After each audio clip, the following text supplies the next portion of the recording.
when it's because all you see is the studio thing, but like times infinity. It just goes on and on and on. It's like a mirror, but not. I'm waiting for Tom to say hi in the chat room so I know it's live, and then I can switch. It says it's streaming, but I never trust it. So I'm waiting for Tom to be like, it's working, and then I can switch screens. Because I'd hate for us to get it done and then go back and be like, oh, JK, it wasn't recording at all.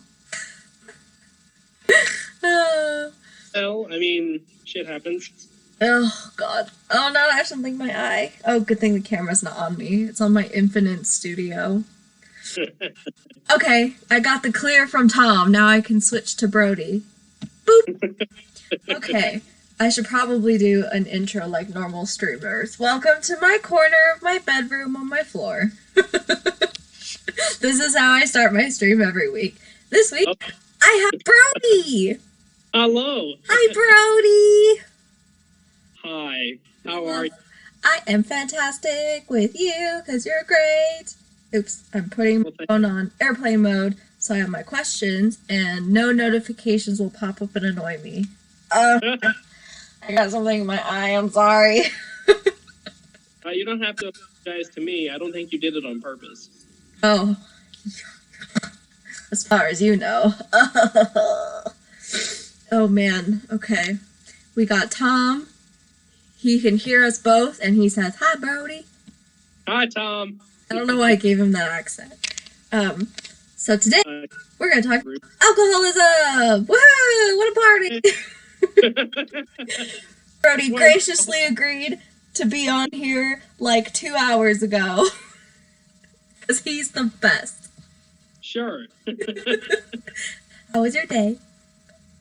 It's been a decent day. Got a lot done at my other job, and I got a good lesson in today, and got to play bass for a while too, so. Show the pretty bass. Ah, he's good with his hands, ladies. Or men. But he's only into women, I think. Whomever. And he's cute. Look at him. Aw, thanks. Surprise, I just put you on here to objectify you. Stop. Worst things have happened.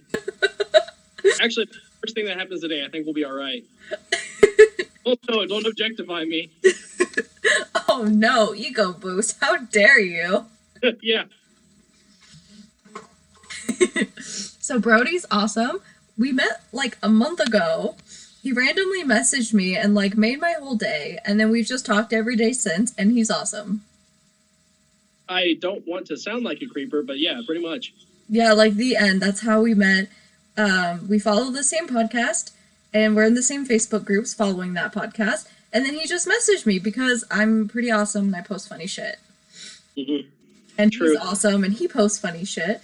And his message made me smile. And I was like, oh, instead of the usual creeper message, he sent a very nice message. And I was like, that was very nice. So now we're friends. And it had absolutely nothing to do with the ass. Yes. There's a whole backstory to that. And I don't know if my parents will watch this, so we're not going to get into it. Fair enough. Oh, that got so awkward, and this is live, and I can't Take a deep breath. It's going to be okay for now. I have a nice butt. Thank you, Mom and Dad. Oh, I made that worse. Anyway, we're friends, Yeah, and this is Brian. He's great. Thanks. And I mentioned he plays guitar and bass, and he's good with his hands. I am good with my hands, yes. And he has great facial hair, and you just gave yourself a haircut, and you just trimmed your beard. Right? I mean, yeah. Oh, yeah, a lot. Mm-hmm. I lost on my face. And you're wearing your Hawaiian Dad shirt? I'm digging the vibe. Thank you. I wear it whenever I have a lesson with underage people because they're it's less weird. I try to look more like dad so it's less uncomfortable. I love that. I love everything about that. If I wear a band t-shirt or something, it's even more awkward because it's like they think I'm trying to look their age. It's like, no, I'm just cool, but whatever. Like, I'm cool for all ages, you dope. Yeah, I just, and plus this just, comfy, so. It's got a cool Hawaiian dad vibe, and then they relax, and you relax, and you look good. Everybody wins. Yeah, especially the relaxed part, for sure. Yes. Yeah. So now that we're not talking about my butt, moving on. Hey, you did that to you. I do a lot of weird things to... Anyway. So what do you stream about again? I know, are we streaming about alcoholism, or are we streaming about weird shit I do to myself? I don't know if I can find anything, but I can't support that kind of lifestyle. So, alcoholism and weird things I do to myself. Yeah, that's a hell of a title. Same, friend. Oh, God. We're not going to talk about my alcoholism and the fact that I'm in recovery. Woohoo! We're going to talk about you. 1 second. Someone knocked on his door. Go ahead. See you next week. Are we good? Yeah, she forgot a water bottle. Oh, I was like, the suspense is killing me. We're in trouble. Okay, whew, we're good. Trouble. Proceed. Man, I own this. I was like, nobody say anything. Shh, don't get caught. And then I was like, oh, it's only me they can hear. So, tell us about yourself. The worst question ever. Oh, well, it's ideas. It's not the worst. So, as far as it pertains to alcoholism, tell us about you in general first. Okay. Yeah. Well, I come from a long line of farm people. I am the very first generation and the firstborn of the generation not on the farm. So I was the most sheltered of all of the children to start with. And that still didn't go over very well. But I spent all of my young childhood and developmental years living home to home with dad and various family members and friends, and did the same thing for most of high school, but I had actually broken off from dad and did my own thing with friends and family. And after high school, joined the Army, did that for a while. After the Army, I was I worked at a bunch of places, but most notably the family business, which is burglar and fire alarms. I did work for hospice for a while. I worked on mostly equipment for hospice patients, but I was a direct consultant and line of communication for the patients and the nurses. I was in homes most of the time. I worked for an automotive repair shop as a service advisor, and I got a lot of inside knowledge on how all that works. And now I'm going to fix my own stuff. I've worked in alcohol sales, both as a bartender and as an actual storefront. Got very, very schooled in the ways of alcohol, so now I'm a snob. And I also, most recently, I work in industrial cleaning. I work for a paint manufacturer, and we clean the big stainless steel tanks that they make the paint in, and that's where I'm at now. Also, I work at Guitar Center as an instructor, but that's more of a hobby than anything else. But yeah, I'm traveled. I'm well traveled as far as work and all of that goes. And I feel like I have a relatively open-minded look on things, and I think that how I grew up and who I grew up with and what I took from it made me who I am and how things have been. So I think I have a lot to offer to these kinds of conversations. Not confident with a lot, but I pay attention to people and situations. So yeah. So how old are you, and what are some things that you like to do besides play guitar? I turned 29 in a couple of months, so I'm 28. I do play a lot of music. I'm a avid live music lover. I go to shows. I play shows. I also love to write music. I do play guitar and bass. I play a little bit of drums and a little bit of keys. I'm also a very avid Dungeons and Dragons player. I have a lot of friends that I play with, and I listen to the podcasts and come up with the stuff myself. This last year, I became a dungeon master, and I've loved that, every bit of it. I am the weirdest kind of nerd. I deep dive into all things Star Wars and Marvel and DC, and I'm also an avid, I'm a gun nut. I work on my own guns. I've shot my whole life. I mean, I was raised by farm people, and I was in the Army, so it was kind of, preordained. There's not a lot to me besides work and that, so, but that's a lot. Nerd. Yeah, nerd. You're a nerd in a band. Yes. I am the quintessential band guy, nerd guy, and gun guy all rolled into one weirdo. Yes. So. We've had deep conversations about Avatar: Last Airbender. Yes. I also have a functioning knowledge of all things Nickelodeon. I can quote the SpongeBob show. So. And where do you live now? Currently, I live in Evansville, Indiana. Hear that, ladies? Take notes. Hopefully no one catches me here. It is a sweaty, smelly, dirty armpit of a place to live. So. Yeah, definitely not going to PA school there. Check that off my list. Mr. Apply to University of Evansville. It's a pit, but it's fine. I don't sweat. Gross armpit. Don't come here. I promise. Fun fact about Brody, he doesn't sweat or smell bad ever. I sweat terribly. I just don't smell bad. I still don't believe it, but okay. Well, I mean, there's only one way to find out. I have to go to the armpit. Ugh. No, don't do that. Okay, you come here. Deal. That's much better. Okay, you come to this armpit.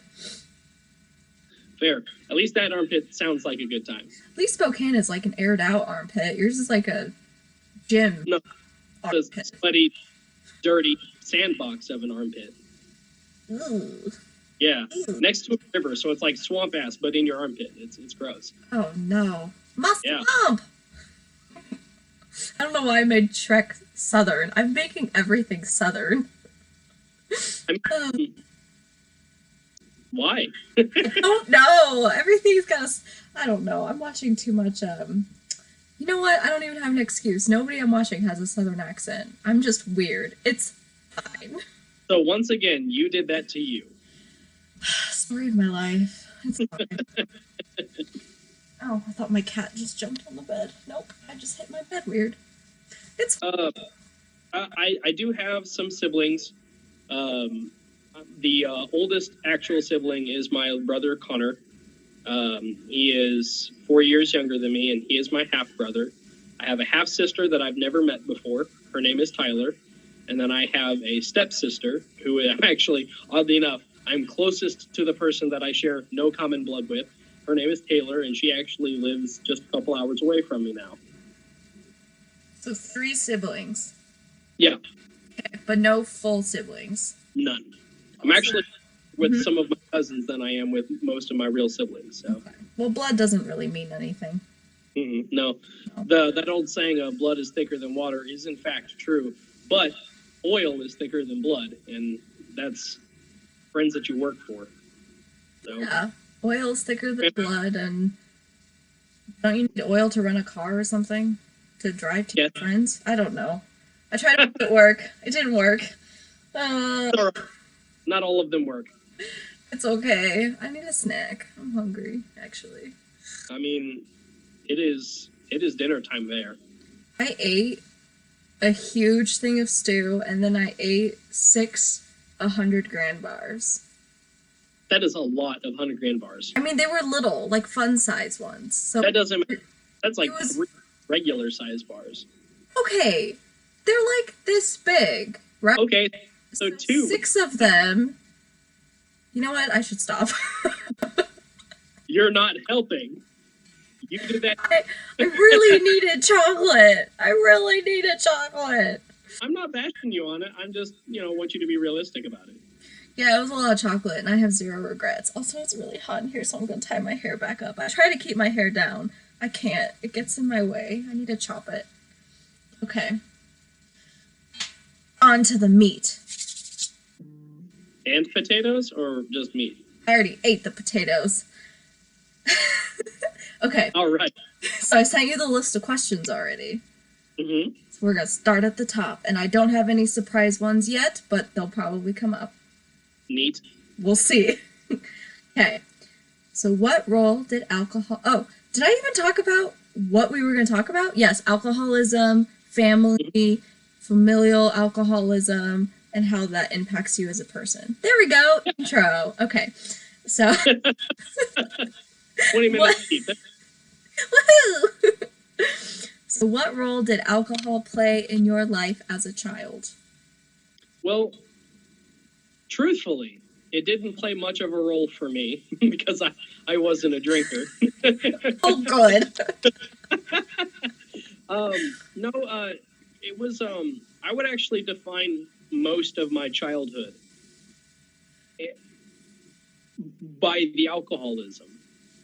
I grew up living with someone that and as much as I loved my father, he was one of the best people emotionally and support-wise to have in your corner. He was always an amazing human being, but he was just not my dad most of the time.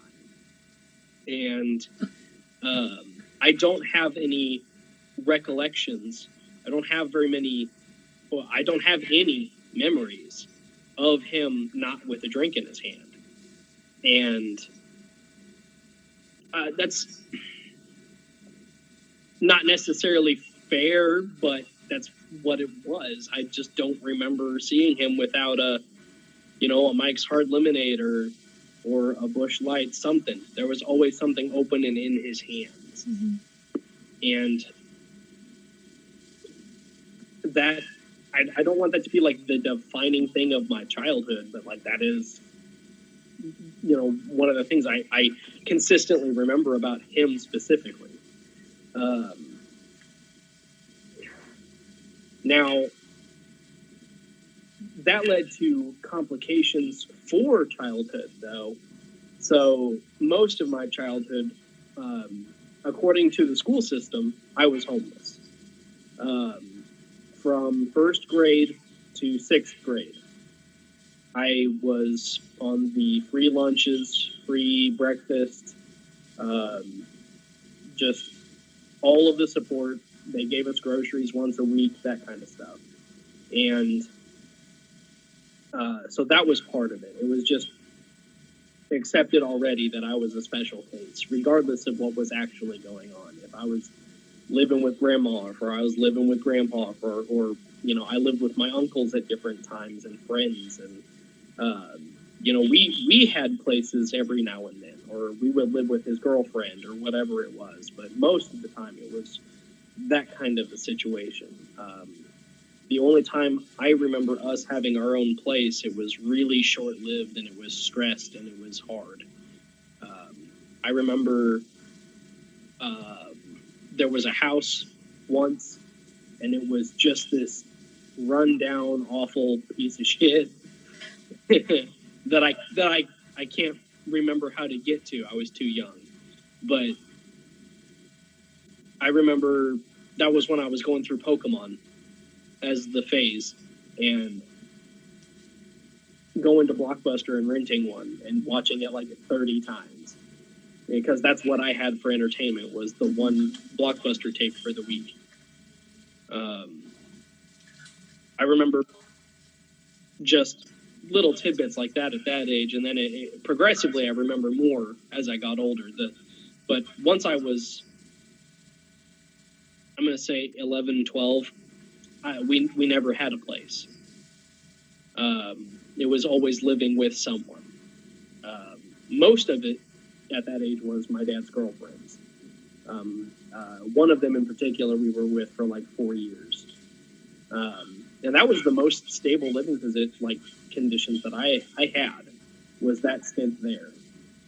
And then when I was 15, there wasn't anywhere to move out of.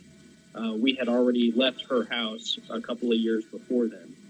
But whenever I was 15, we, I guess, split up. Dad and I did, and kind of did my own thing for a lot of it. I lived with Grandma and it was Mama and Papa, and I lived with friends most of high school. My sophomore and junior years, I lived with friends, and then at the beginning of my junior year, I moved to St. Louis and lived with my uncle for a year. And that was the first time I'd been away from Springfield in my life, besides little trips here and there to other places. And did the whole year in St. Louis. I had a great time, learned a lot about myself and about how you function as a person without, friends. And then I moved back to Springfield and finished out high school with my friends from before, and learned a whole lot more going back to it about who you're supposed to be avoiding and who you should let go. And all of that time, he was just getting deeper and deeper and deeper in his own bottle and making his own life harder on himself. And I mean, fast forward, outside of childhood, he passed away last year. It's such alcohol leads to rapid decline. It goes and goes and goes and goes and then goes, and then all of a sudden, just everything goes down. And there's no stopping, there's no backing up, there's no recovering from it. You just, everything shuts down. And you run into problems like you can't treat certain things because other stuff is shut down and it can't handle that kind of a medication. So it's ugly. It's a hard way down. And spending all of that time with him that I did growing up, he wanted so badly to not be seen as a weak person. Didn't want to show any weakness. And so he would try really hard not to show himself getting drunk even. But it's a moot point whenever I have to be the one to drive you home at 12. Yeah. So there was a lot of that growing up. There was a lot of mixed signals, and I had a weird display of what a man should be from a lot of different people. And I learned very, very young, because of that situation, to pick and choose which traits to keep for myself. Mm-hmm. So, in a weird way, in a really strange way, alcohol is what I am because of who it was around. And all of those people mentioned, all of them. My uncles, my dad, my grandfather, Papa, Nana, all of them alcoholics. The friends that I was living with at the time for my freshman and sophomore years, mm-hmm. Those people, they didn't know it yet, but they were alcoholics too. One of them actually just got out of his rehab program and is getting married now. He's been clean for a year, but he was on his way to being an alcoholic too. And that's just the direction that their life pulled them. And as much of it as I've been around, it's not that I don't touch the stuff, but I'm confident. I can go to bars. I can have a bar in my home. I can work at a bar. I can sell alcohol and not ruin myself.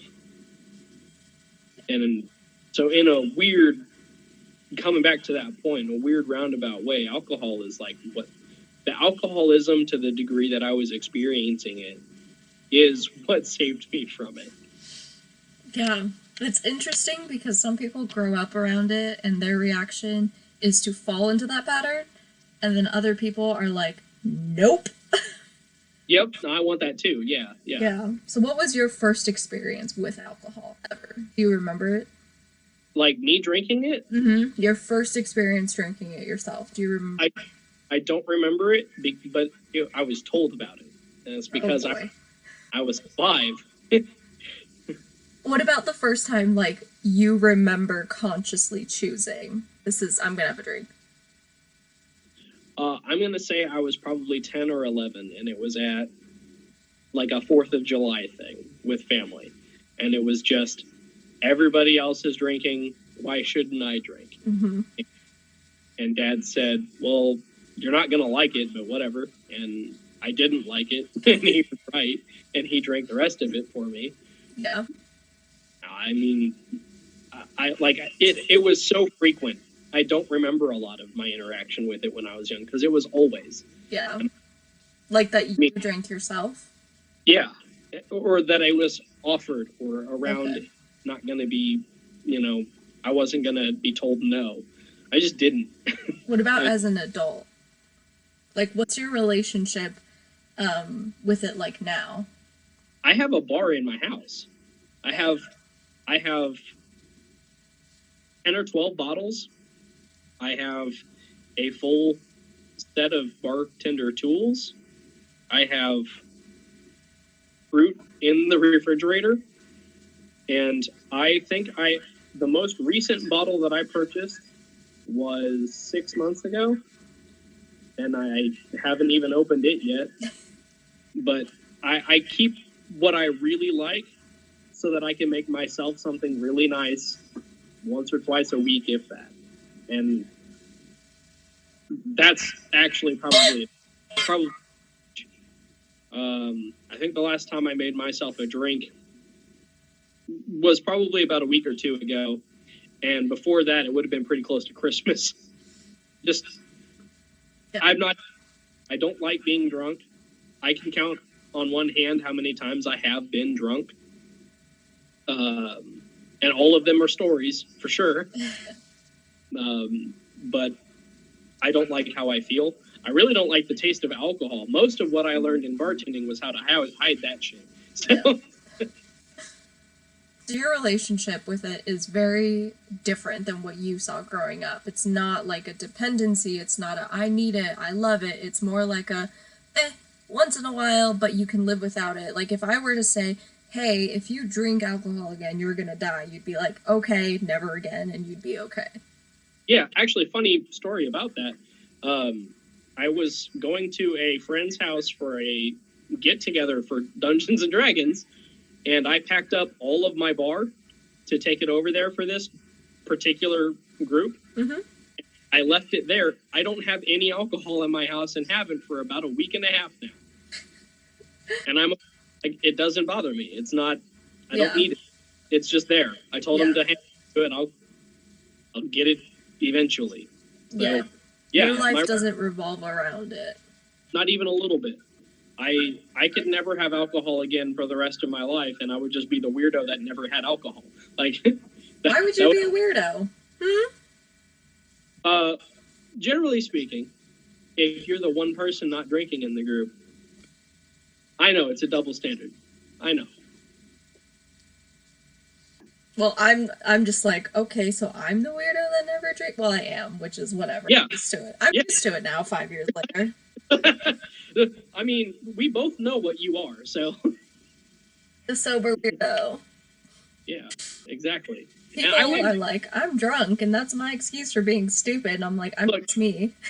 Look, I am strange enough without alcohol in my system. I don't need a force multiplier. Yeah. So that's it. Well, it's interesting that, like, it's interesting to hear so many people, you know, there's a lot of people that come from backgrounds like you described, and then they go down the exact same path. And then there's just as many people who go down the exact same path who end up exactly like you are. They have a healthy relationship with alcohol, and it's no big deal. Well, I think it's a lot to do with comfort. I think. What do you mean comfort? I think a lot of people learn to stick close to paths and behaviors that they're comfortable with or that they see other people comfortable with, which is in itself comforting. Like that's part of it. You just don't want to stray from, oh, well, I don't want to, like, a lot of people play video games as escapism. Mm-hmm. I feel it's the same way with damn near anything. That's why addiction, it's a chemical response to something that you train yourself to do. It's conditioning. Well, just like alcohol, it desensitizes to whatever's going on. Mm-hmm. So if you're sad, mad, angry, whatever it is, whatever you're feeling and you don't want to feel it, you do something to round those edges. And that's brilliant. It works. But then you're not living. You're not experiencing it. My singer is wonderful. She is an amazing vocalist. I love her to death.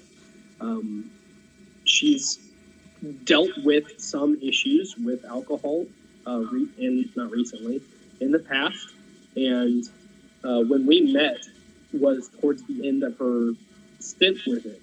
And it was before we played together at all, but I told that she was drinking heavily getting ready to go up on stage. And she said, I just can't deal with the anxiety. It's so much for me to get up on stage and be in front of people. I have to be sloshed to be on stage. I said, I dare you. I dare you one time. Don't drink. Feel the anxiety. Feel that fear. And then get past it. There isn't a better high. There isn't a better possible feeling on the planet than going up there and getting past the anxiety, getting past the fear, getting past all of those eyes looking at you, not knowing what to do or what to say, because you do know what to do. You do know what to say. It's your show. You put yourself there. And that's the best feeling ever. Playing with the people that I play with, it is a high. It is insane.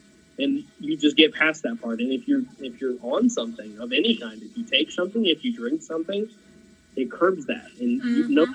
you don't have the anxiety, but you also get the awesome. You're not as talented when you're drunk either. No, it's awful. Yeah.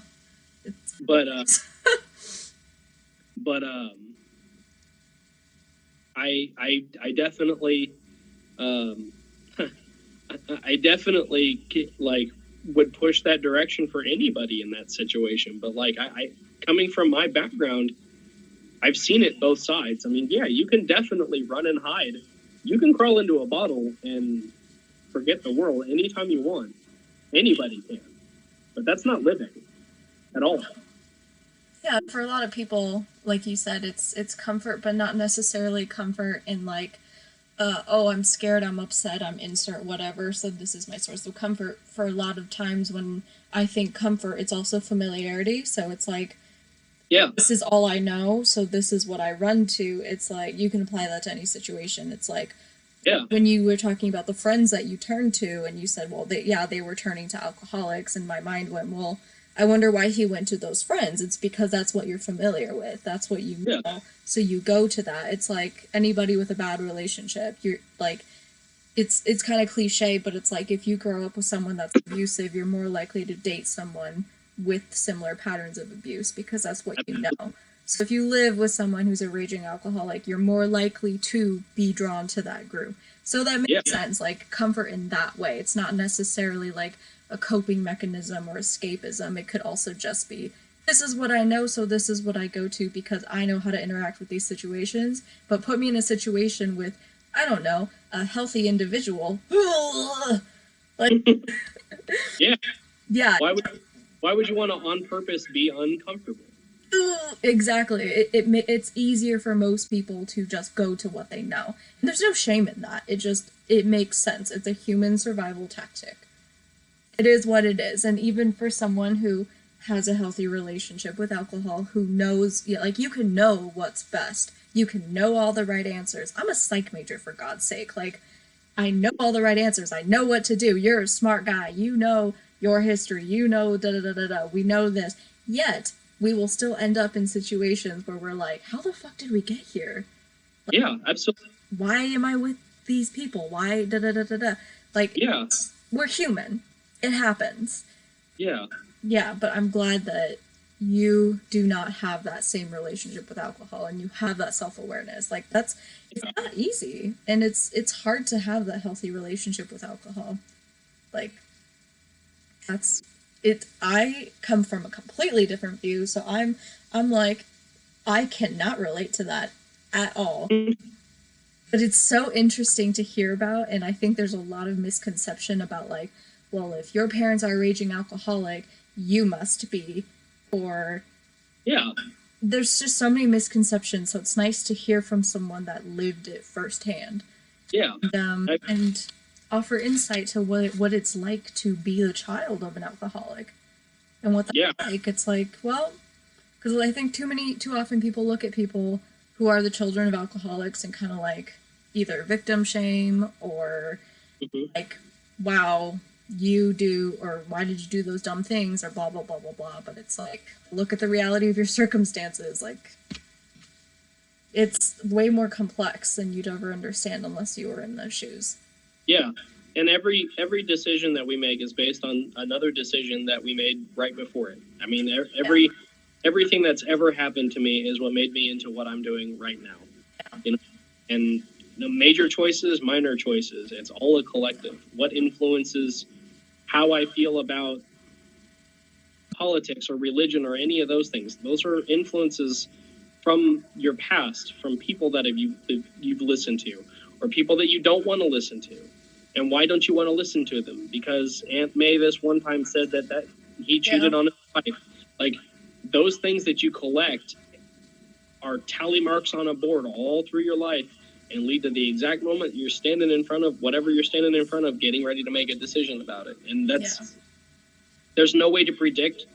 There's no way to incite or look past or look forward to. It's all now. We could have a conversation while we're talking here that changes something substantial in how I think, and then that would be a new me right after that. Yeah. And it's the same, like, but now there's an additional decision I'm making, a new thing to my decision making process. It's a new Brody in a new universe. Yeah. Well, now this Brody has been interviewed by Allison, so. Well, plus as a kid, you don't really get to make that many choices. People are making choices for you constantly. Mm-hmm. You just kind of get to witness that. And then as an adult, you can think, oh, I'm making my own decisions, but you might just be repeating what you've seen as a kid. Therefore, are you even making your own choices? And now we're getting philosophical. You know? It's like... Well, also, in a different side of the same coin, even though you're not making choices, you're still making choices about what you think should be the right choices. Mm-hmm. The people that you're watching make choices. That's how you develop where you're going to choose. Mm-hmm. That's why some of these people who are products of generations of hatred just hate. And it's because they don't know anything else. Yeah. You don't ask a 1-year-old what colors they prefer or any of that. They don't know. All they know is what they've seen. And a 5-year-old isn't going to tell you anything besides what their parents say. Yeah, they don't know anything else. Yeah, or whoever their chief influence is for information. Yeah. They spend most of their time in front of a television and they don't know. I mean, you never, but... They'll tell you all about Paw Patrol. Yeah. Let me tell you all about Dora's Adventures and repeat everything my parents say, but I can't tell you why. Yeah. They'll ask you why, but they don't know why. Yeah. I feel like you answered all of my questions in one go. Like, I'm looking at my questions like, yep, he answered that. He answered that. That's a mood question. He answered that. He doesn't have that. He answered I've got a couple of them here, so... You have questions. Okay, yeah, let's go. Flip the script. I have answers to questions you haven't asked yet. Okay, go. Boom. So one of the questions that you sent me is define alcoholic. Mm-hmm. And I have more or less, it's a joke for this. Oh boy. Punchline. So, no, nothing bad. So when you're define alcoholic, well, there's an old joke. It's very old. So what's the difference between a drunk and an alcoholic? Alcoholics have rules. Interesting. I'm saying it seriously because it is serious. Yeah. If you have rules about drinking, then you're an alcoholic. I can have one. I can't stay out past this late. I can't drink that. That's an alcoholic. That means that you have rules that you have to live by, or the alcohol wins. And if you're fighting something, I mean, if you're fighting the alcohol, you are an alcoholic. That's interesting. I would agree to an extent. Yeah, like in the big book for Alcoholics Anonymous, it talks about all these excuses and lies, rules you make. Yeah. Well, I don't drink wine, or I don't drink hard liquor, I only drink beer, or I only drink hard liquor, or I only drink on Mondays and Tuesdays, or I only drink here, I only drink this time, I only drink this brand, or I have to drink milk with it, and yeah, it's all these lies and rituals you develop to make yourself feel better, because maybe I shouldn't be. By definition, and so that this doesn't go unsaid, by definition, that makes me an alcoholic. Because I have rules. Explain, though. Well, I understand. I'm not grouping myself for any other purpose than definition, I guess. I'm only putting myself in that selection of words because of the defining. So, because I have rules, I fall into that same category. That's not necessarily how an alcoholic is defined, though. I know. I mean, by my rules. Because I have rules. Now, You should take that test. I don't think of myself as an alcoholic. Okay, so you're not an alcoholic. No. That's why I was saying that, was by my rules, I would be an alcoholic. But you're not. I am not an alcoholic. You suck, Brody. So it is just a joke. Yeah. However, it is a joke, but to a degree, there is a lot of truth to it. Yes, there's some truth to it. Of course. Because there are a lot of people who have rules about alcohol that are also not dependent on it. Don't have an addiction to it and can live without it perfectly fine, or live with it perfectly fine. Yeah. But that doesn't make them an alcoholic. But for people, though, for many, it is a joke that fits. I would say a lot of people have, like, guidelines. Like, there's a lot of people, not necessarily hard rules. Like, I think it's reasonable for people to have guidelines and not be alcoholics, or quote-unquote rules. If you have rules, you aren't automatically an alcoholic. I think you're a reasonable human being. Like, you know what? It's Monday night. I have to get up at 7 a.m. for work tomorrow. I probably shouldn't go out and drink tonight. That's reasonable. You know what I mean? Like, guidelines like that, or rules, I think are reasonable. It's just an adult responsibility. It doesn't mean you're an alcoholic. You're a working adult with reasonable expectations for yourself. But if you are someone, like in the big book of Alcoholics Anonymous, who only drinks a certain brand because they think it will make them less drunk, if it's something like that, where it's not necessarily like a reasonable adult expectation for yourself, it's an excuse to keep drinking when you know you shouldn't. Right. That's different. So I think it's yes, what you said is true, but like also have self-discretion. Have rules for yourself with alcohol. It doesn't mean you're an alcoholic. That's way too broad of a statement. Like, have rules. Be a reasonable adult. If you have a test tomorrow at 6 a.m. or work or meeting or something, like, don't stay out till 2 drinking. That's really stupid and irresponsible, no matter who you are, alcoholic or not. Unless you want to. I don't give a fuck. Like, that's my life, not mine. But if you're, like, hiding a wine bottle in your purse because you don't want your husband, wife, spouse, partner, child, whoever to see it, then I've got some more questions. It's different. Rules versus excuses. So I just want to clarify that for anybody watching, that you're not like, oh crap, I have rules, I'm an alcoholic. That's why have expectations for yourself. It's not the master. Very clearly, that is a joke. That's yes. I just wanted to make that very, very clear.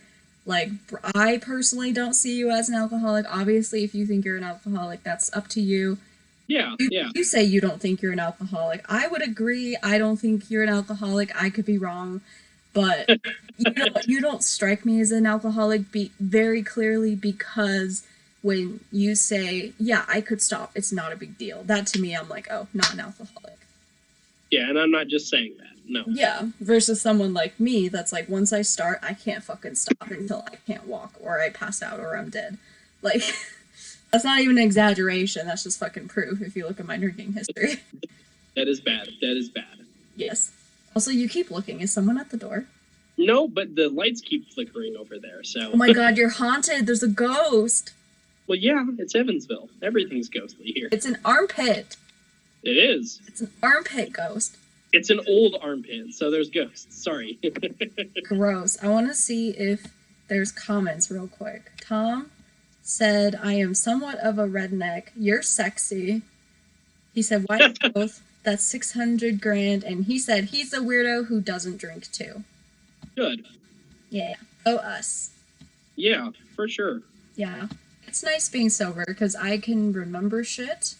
Yeah. DD, so I can drive people home. I can control the radio when I'm driving. I can remember everything, so I get to laugh at everybody.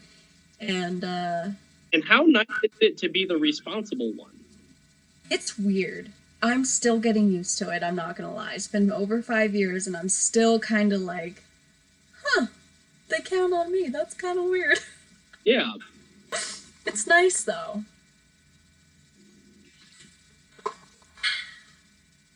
I mean, that was really all my questions. I feel like we went through them all anyway, like, without going through them.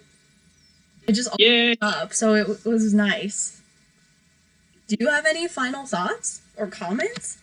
I'm really grateful for the opportunity, and I love talking about myself so much. No, I'm a huge advocate of mental health. And there isn't such a thing as bad research. Just take in everything that anybody can. And I mean, this is thought stimulating, not just for the people listening, but for me as well. I mean, you always want to be bouncing your ideas off of somebody else, no matter what it is. And it's important to get more than one viewpoint on anything. Yeah, so, I agree, but stay smart, stay vigilant, and I would say there is such a thing as bad research. Know your sources, cite them well. Oh, but that's research your research. Yes. Research your research. And yeah, these conversations always get my mind going, and I'm always like redefining things and readjusting my thoughts, and I'm like, oh, yeah, I believe that, but now I believe this plus this. So yeah, I always enjoy these conversations. And I appreciate you hopping on last minute and like sharing your story, talking about the family connection of alcoholism, because I think that goes missed a lot. Yeah, and I agree. I feel like when anyone has any kind of, let's call it a developmental issue, where you bring something upon yourself, I think looking at nurture rather than nature first is the best possible. Like, it's the first root. Like, what did they grow up with? Who did they grow up with? Like, that's the first influence. Then look at where they came from. Yeah. Oh, that's a whole nother debate. I don't even know where I land on that. Nurture versus nature. I feel like they go hand in hand, but that is that's literally a whole nother debate. Oh my god. I feel like there's a lot of one then the other.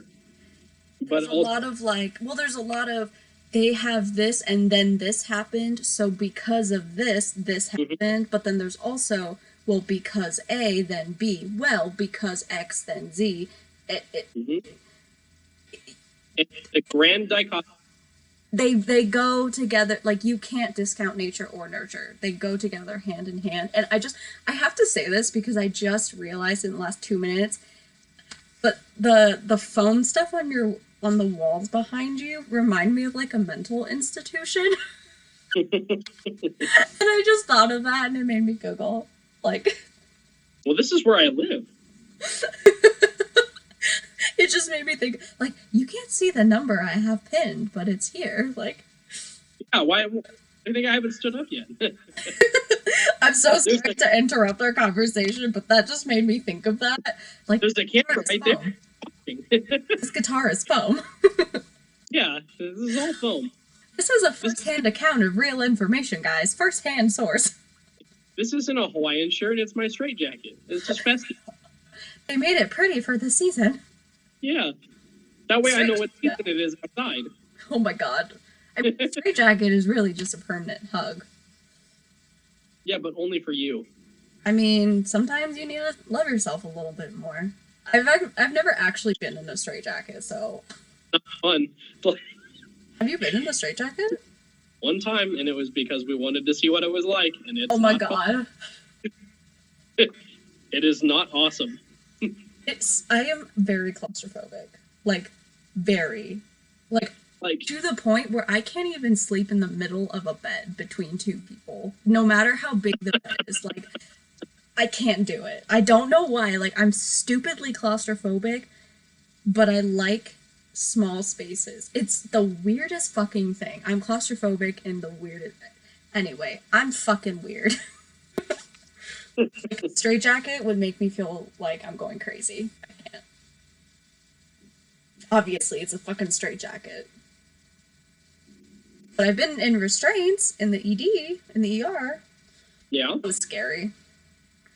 That's different than a straitjacket. I could... Anyway, that's a whole nother... Anyway, it is almost 9 o'clock over there. Mm-hmm. Are you going home? Yep. They're going to be waiting on me to close here any second now. Okay. Well, I suppose I should let you go. I mean, that's fine. I act like I own the place, so it's not that big of a deal. Well, I appreciate you being here and sharing your experience, hopefully answering questions people have. I feel like I got a deeper inside look on alcoholism because, I mean, I'm really like the only alcoholic in my family, so it's just me. But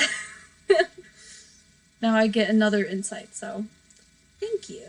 Yeah, absolutely. I'm happy to. And if anyone has any questions, they can, I guess, message. Yeah, I mean, I think you can message people on Twitch. I don't really know. Yeah. Mm. Well, if they have communicating with you, I will have to answer on behalf. Perfect. I can forward anything. Forward. Send. Pass along. Anything. And yeah, I'll export it to YouTube and all that good stuff. Share it on my Facebook and tag you in it and all that good stuff. Thank you. My butt's asleep.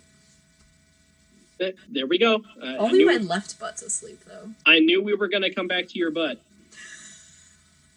You just couldn't help it, could you? I can't help it. See, Tom said... Oh, Tom didn't say anything else. He's a weirdo who does... Oh my god, my butt is so asleep. I'm sorry. I gotta readjust. Oh, okay. Well, I should let you go close up Guitar Center. I never have a good outro. Excuse me. There it is. You got it. Nailed it. I burped. Yeah, yeah. Finger jazz hands. Next week, same time. Jazz hands. Thanks, Brownie. Woohoo! Thanks for watching, and, yeah. Thanks. Have a good night. Thanks, you too, Brody. Bye-bye. Bye. Okay, end call. Oh, okay. Doo-doo. Thanks for tuning in. Next week, same time. Thank you for watching, and insert fancy outro here.